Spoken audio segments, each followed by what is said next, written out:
ఉన్నట్టుండి గుండెపోటు వచ్చింది, వెంటనే బైపాస్ చేసినా ప్రాణాలు దక్కలేదనే మాటను మనం తరచుగా వింటుంటాం. ఇలాంటి ప్రాణాంతక గుండెపోటుకు చాలా వరకు లెఫ్ట్ మెయిన్ డిసీజ్ అనేది కారణంగా ఉంటుంది. గుండెలో ఎడమవైపు భాగానికి రక్తాన్ని సరఫరా చేసే రక్తనాళాల్లో బ్లాకులు ఏర్పడినప్పుడు హఠాత్తుగా గుండెపోటు ముంచుకొచ్చి ప్రాణాలను ప్రమాదంలోకి నెడుతుంది. వై ఆకారంలో ఉండే లెఫ్ట్ మెయిన్ కరోనరీ ఆర్టరీలో బ్లాకులను తొలగించడానికి ఒకప్పుడైతే వెంటనే అత్యవసరంగా బైపాస్ సర్జరీ చేసేవాళ్ళు. అయితే ఇటీవల కాలంలో బైఫర్కేషన్ విధానంలో వై జంక్షన్ దగ్గర చాలా చక్కగా స్టంట్లను అమర్చగలుగుతున్నారు. ప్రాణాంతక గుండెపోటుని తెచ్చిపెట్టే లెఫ్ట్ మెయిన్ డిసీజ్ గురించిన పూర్తి వివరాలని డాక్టర్ని అడిగి ఇప్పుడు తెలుసుకుందాం.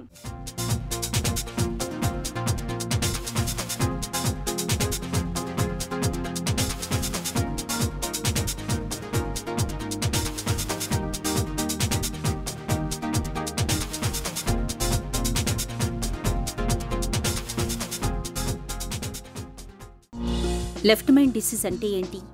కొరోనరీ ఆర్టరీ డిసీజ్ మనం అనుకున్నాం 3 ఉన్నాయి అనుకున్నాం కదా. యాక్చువల్గా 3లో 2, ఎడంవైపు 1, కుడివైపు 1. ఆ ఎడంవైపు అనేది మళ్ళీ 2గా డివైడ్ అవుతుంది.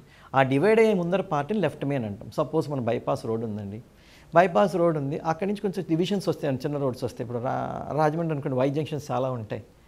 ఆ వై జంక్షన్ ముందర ఉండేదాన్ని లెఫ్ట్ మెయిన్ అంటాం. వై జంక్షన్ అనేది ఏ రోడ్డు కా రోడ్. సపోజ్ ఒక రోడ్ బ్లాక్ అయిందనుకోండి, ఇంకో రోడ్ నుంచి వెళ్ళేదానికి అవకాశాలు ఉన్నాయి. అలా కాకుండా ఆ వై జంక్షన్ ముందరే రోడ్ బ్లాక్ అయింది అనుకోండి, ఆ రెండిటికి ట్రాఫిక్ ఆగిపోతుంది. అలానే left main disease is very very critical అనమాట. అలాంటిది కానీ ఉంటే పేషెంట్స్కి ఇంకొంచెం వాళ్ళకి ఆపరేషన్ చేసే టైం రిస్క్ ఎక్కువ. స్టెంట్ అనేది పెట్టకూడదు, యాక్చువల్గా వాళ్ళకి పెట్టకూడదు, కానీ కొంతమంది ప్రయత్నం చేస్తున్నారు. సో వాళ్ళకి జాగ్రత్తగా, వాళ్ళకి ఎక్స్ట్రా యాడెడ్ రిస్క్ ఉంటుంది అనమాట వాళ్ళకి. అందుకని బట్ లెఫ్ట్ మెయిన్ అనేది మన పాపులేషన్లో అరౌండ్ 10 to 20% చూస్తుంటాం. Left main డిసీజ్కు కారణాలేంటి? థియరటికల్గా కానీ లేదా ఒక సైంటిఫిక్గా కానీ లెఫ్ట్ మెయిన్కి ఈ పేషెంట్ లెఫ్ట్ మెయిన్ వస్తుంది, ఈ patient coronary artery left main లేకుండా వస్తుందని ఏమీ లేదు. ఎగ్జాక్ట్ కారణం అయితే తెలియదు. మామూలుగా కొరోనరీ ఆర్టరీ డిసీజ్కి వచ్చే కారణాలే లెఫ్ట్ మెయిన్ కొరోనరీ ఆర్టరీ కూడా వస్తుందన్నమాట. స్పెషల్గా దానికంటూ ఏమీ క్లియర్గా లేదు. లెఫ్ట్ మెయిన్ డిసీజ్ లక్షణాలు ఎలా ఉంటాయి? Left main coronary artery disease మామూలుగానే ఆయాసం, నొప్పి, చెమటలు. ఈ షుగర్ పేషెంట్స్కి ఆ పెయిన్ క్యారియింగ్ ఫ్యాక్టర్స్, నర్వ్స్ అనేవి డ్యామేజ్ అవుతాయి అనమాట. సో అందుకని వాళ్ళకి నొప్పి అనేది తెలియకుండా డైరెక్ట్గా ఆయాసం స్టేజ్లోకి వెళ్ళిపోతారు. ఒక పేషెంట్ హార్ట్ డిసీజ్ ఉన్న పేషెంట్ నొప్పితో వచ్చారు అంటే that is a good sign rather than ఆయాసం అనమాట. సో వీళ్ళకి నొప్పి అనేది ఎలా ఉంటుంది, ఈ నొప్పి అనేది అందరికీ మళ్ళీ గుండె నొప్పి అనుకోవడం అది మంచిదే, అలా అనుకుంటే మంచిది మీకు. ఎందుకంటే అది గుండె కాదు రూల్ అవుట్ చేసుకోవడం మంచిది. వేరే కారణాలు ఉన్న యూసోఫాగస్ పెయిన్, స్టమక్ పెయిన్ అయినా, గ్యాస్ట్రిక్ పెయిన్ అయినా, లేకపోతే లంగ్ పెయిన్ అయినా దే ఆర్ సేఫ్, టైం ఉంటుంది. అదే హార్ట్ పెయిన్ అయితే, ఒకవేళ హార్ట్ అటాక్ పెయిన్ అయితే మాత్రం ఇమీడియట్లీ ఇట్ ఈస్ లైఫ్ డేంజరింగ్. కాబట్టి వెంటనే మన డాక్టర్ దగ్గరికి వెళ్ళి ఆ నొప్పి కారణం హార్ట్ అటాక్ కాదని రూల్ అవుట్ చేసుకుని నెంబర్ 1 మంచిది. ఎస్పెషల్లీ ఏ నొప్పి అయితే వెంటనే వచ్చి ప్రాణాంతకం అవుతుందో అవి లెఫ్ట్ మెయిన్ అవ్వచ్చు. ఏదైతే నొప్పి వచ్చి దాడ ఎక్కువైపోయి, చెమటలు ఎక్కువైపోయి, అసలు వాళ్ళకి మాట కూడా పోతుందో వాళ్ళది లెఫ్ట్ మెయిన్ అవ్వచ్చు. డిఫరెన్షియేషన్ కష్టం అయినా కూడా సివియారిటీ ఎక్కువ ఉన్నప్పుడు we should think of it అనమాట.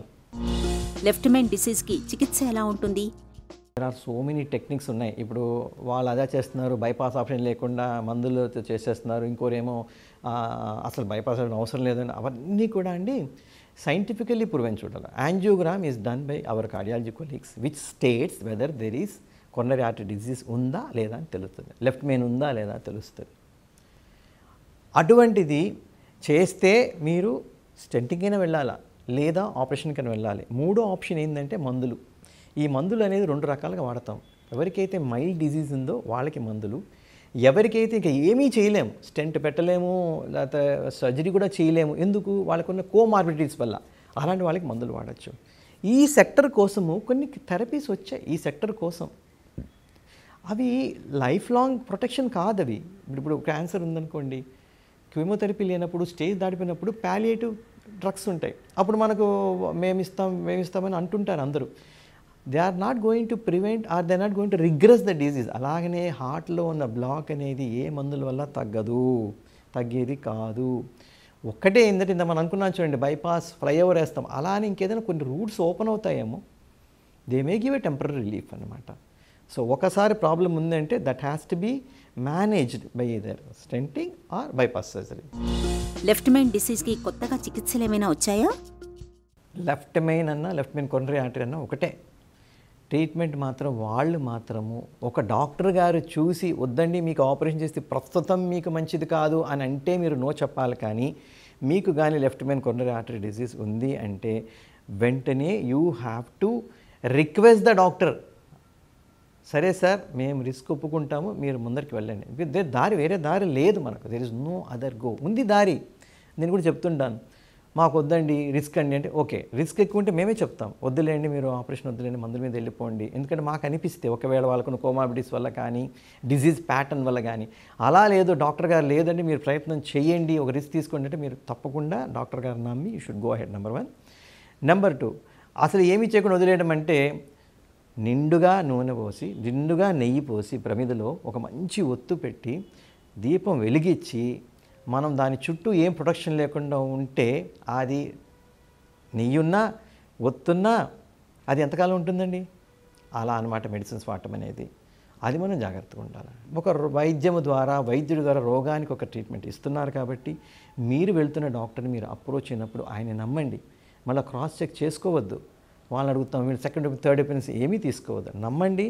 Every doctor is a good doctor, every surgeon is a good surgeon. Believe the doctor, believe the surgeon. That is for your good sake. ప్రాణాంతక గుండెపోటును తెచ్చిపెట్టే left main డిసీజ్కు సాంప్రదాయిక bypass సర్జరీకి బదులుగా bifurcation విధానంలో స్టంట్లను అమర్చడం అన్నది పేషెంట్లకు నిజంగా ఒక వరమని చెప్పుకోవాలి.